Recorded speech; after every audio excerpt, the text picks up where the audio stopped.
The autumn rain drummed against the floor-to-ceiling windows of the downtown Dallas office building as T.D. Jakes stepped out of the elevator on the 42nd floor. He had just finished a meeting with a publishing executive about his latest book when he noticed something that made him pause in the marble-lined hallway. There, in a corner near the emergency exit, sat a man in an expensive charcoal suit. His head was buried in his hands, shoulders shaken with silent sobs. The polished briefcase beside him bore the initials in gold lettering, and his Italian leather shoes reflected the harsh fluorescent lights above. Pastor Jakes had seen enough broken souls to recognize the weight of true despair. This wasn't just a bad day at the office. This was a man drowning in the deep waters of his own life. "Sir," T.D. approached slowly, his voice gentle but carrying that unmistakable authority that had comforted millions. "Are you all right?"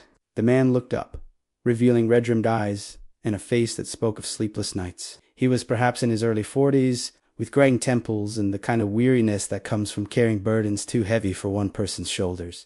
"I'm fine," the man stammered, quickly wiping his eyes with a monogrammed handkerchief. "Just having a moment. Sorry if I disturbed anyone." T-A-D-D. Jake smiled with the kind of warmth that had melted countless hearts over the years. "Brother, I'm T.D. Jakes, and I believe the Lord just orchestrated this divine appointment between us." The man's eyes widened slightly. "The passer, I've seen you on television. What's your name?"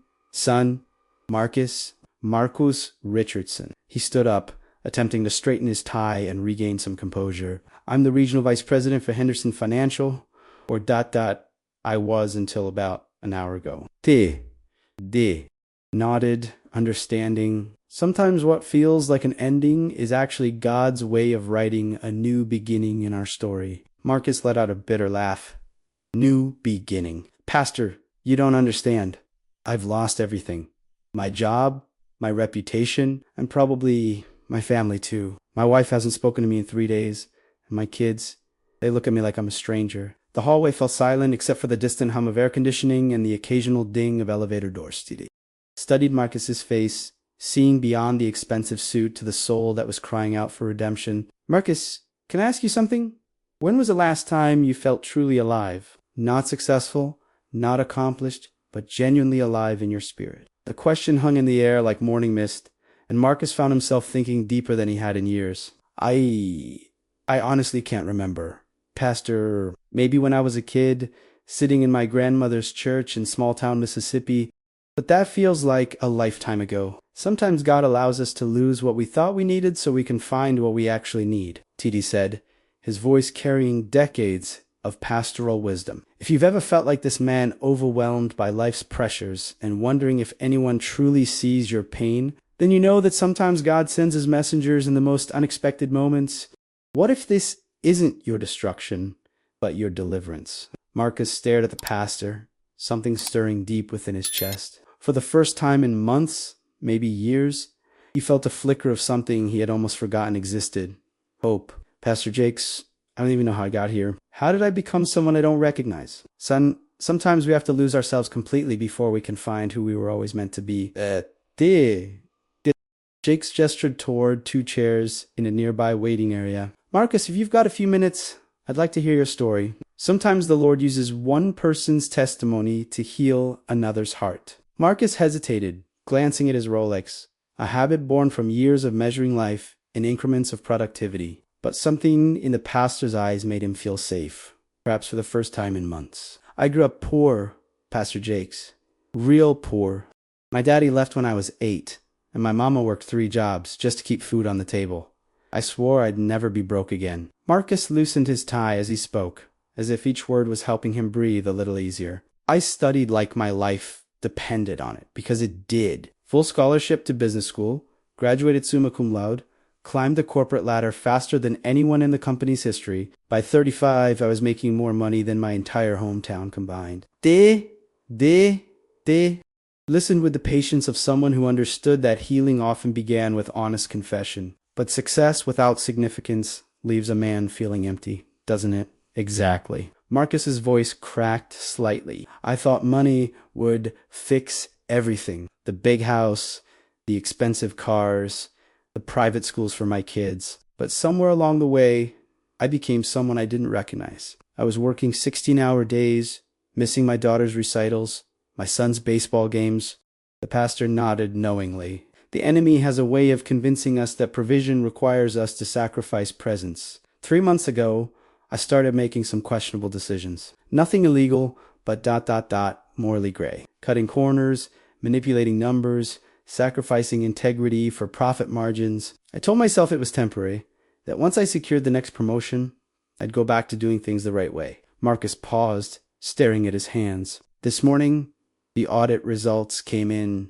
They found everything. My boss called it creative accounting, but we both knew what it really was. 20 years of building a reputation, gone in 20 minutes. The silence stretched between them until TD spoke with gentle authority. Marcus, sometimes God allows our house of cards to fall so he can build us a foundation of stone. You said you felt alive in your grandmother's church. What was different about that place? For the first time since their conversation began, Marcus smiled slightly. Grandma Pearl used to say that church wasn't a building, it was a feeling. She said it was where broken people came to remember they were still precious to God. His eyes filled with tears again. But these seemed different, cleaner somehow. She sounds like a wise woman. And I have a feeling she's been praying for this exact moment in your life. Marcus looked up sharply. She passed away 5 years ago? Son, you don't think death stops a grandmother's prayers? Do you? TD's smile was both knowing and mysterious. If you've ever felt the prayers of those who've gone before you, lifting you up when you thought you were too far gone, then you understand that love transcends even the grave. Sometimes God uses our deepest valleys to remind us that we were never meant to climb mountains alone. What do I do now, Pastor? How do I face my family knowing I've failed them? Marcus, maybe it's time to discover that your family doesn't need a perfect provider. They need a present father. Pastor Jake Samarka said, his voice barely above a whisper, I don't know how to go home and face my family. How do I tell my wife that everything we've built was constructed on compromises? How do I look my children in the eye and explain why Daddy might not be able to provide for them the way he promised? TD leaned forward, his presence filling the space between them with an inexplicable peace. Marcus, let me tell you something about God's economy. He doesn't measure a man by his portfolio. He measures him by his heart. And right now, your heart is exactly where it needs to be. But Pastor, I've been living a lie. The man my family thinks they know doesn't really exist. Or maybe, TD said with the kind of insight that could only come from years of shepherding wounded souls, the man you've been pretending to be never existed, and today is the day the real Marcus Richardson gets to stand up. The words hit Marcus like a revelation. He had been so focused on becoming someone he thought he should be that he had forgotten who he actually was. I remember when I was 12, Marcus said slowly. There was this homeless man who used to sit outside our church. Every Sunday, while the adults were inside arguing about budgets and building funds, I would sneak him half my lunch. One day, he looked at me and said, Son, you've got a heart that's bigger than your circumstances. Don't let the world shrink it down to fit their expectations. TD nodded, seeing the light beginning to return to Marcus's eyes. That 12-year-old boy is still in there, isn't he? The one who knew that blessing others was more important than impressing them. I haven't thought about him in years, Marcus admitted. Somewhere along the way, I convinced myself that compassion was a luxury I couldn't afford. Well, today might be the day you discover it's actually the only thing you can afford. TD stood up and extended his hand to Marcus. Come with me. Where are we going, Pastor? To remember who you were before the world told you who you should be. They walked toward the elevator, and as the doors opened, TD pressed the button for the ground floor. Marcus, there's a shelter about 6 blocks from here, a place called Hope's Harbor. They feed about 200 people every day, and they're always short-staffed on Wednesdays. Marcus looked puzzled. You want me to volunteer today? But Pastor, I just lost my job.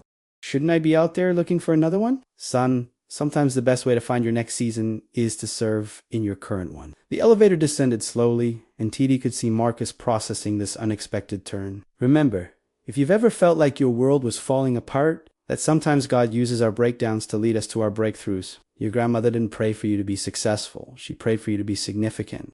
As they reached the lobby, Marcus caught his reflection in the polished elevator doors. He saw a man in an expensive suit, but for the first time in years, he also saw something else possibility. Pastor Jakes, what if I'm not good at this? What if serving others doesn't come naturally anymore? TD placed a firm hand on Marcus's shoulder as they stepped out into the bustling lobby. Marcus's love is like riding a bicycle. You never really forget how you just get out of practice. Hope's Harbor sat nestled between a laundromat and a small grocery store, its modest storefront belying the life-changing work happening inside. As TD and Marcus approached the entrance, the aroma of fresh bread and soup drifted out to greet them. Pastor Jacques, a woman with silver hair and knowing eyes, appeared in the doorway. The Lord told me you'd be by today, though I didn't expect you to bring help. Sister Ruth, I'd like you to meet Marcus. He's volunteering today. Marcus felt oddly nervous, like a child on the first day of school. I'm not sure what I can do to help. I don't really have any experience with... Honey, Ruth interrupted with a laugh that sounded like his grandmother's. If you can tie your shoes, you can serve soup. And if you can't tie your shoes, we'll find you something else to do. Come on! The next 3 hours passed like a beautiful blur. Marcus ladled soup, cleaned tables, and listened to stories from people whose circumstances had stripped away everything except their humanity. There was Miguel, a former construction worker whose injury had cost him both his job and his confidence. There was Dorothy, an elderly woman whose fixed income couldn't stretch to cover both medication and meals. But something remarkable happened as Marcus served. With each bowl of soup he handed out, with each thank you he received, with each story he heard, the weight on his shoulders grew lighter. The expensive suit didn't matter here. The lost job didn't define him here. Here, he was simply a man with 2 hands and a willingness to use them. You know, Ruth said as they were cleaning up, I've been running this place for 15 years, and I can always tell the difference between someone who's serving out of duty and someone who's serving out of love. Today, I watched a man remember how to love. Marcus looked up from wiping down tables, his eyes bright for the first time in months. I feel like I've been sleepwalking for 20 years, and I'm just now waking up. De,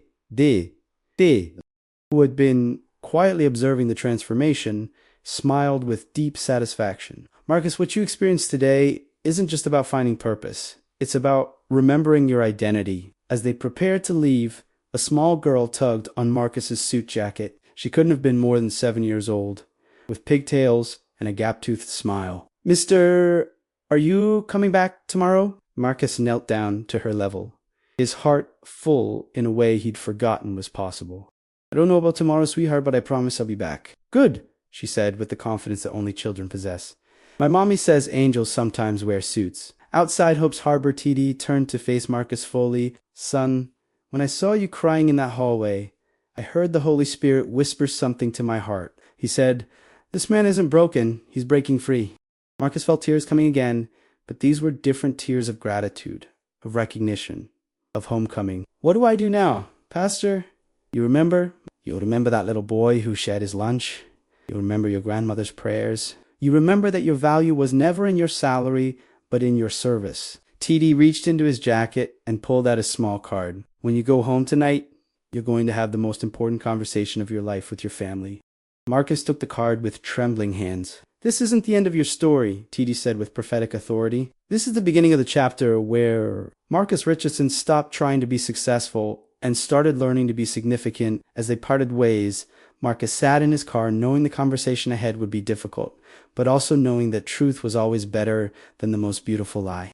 For those who have ever felt like they've lost their way, know that it's never too late to remember who God created you to be. The man in the suit had stopped crying. He had started living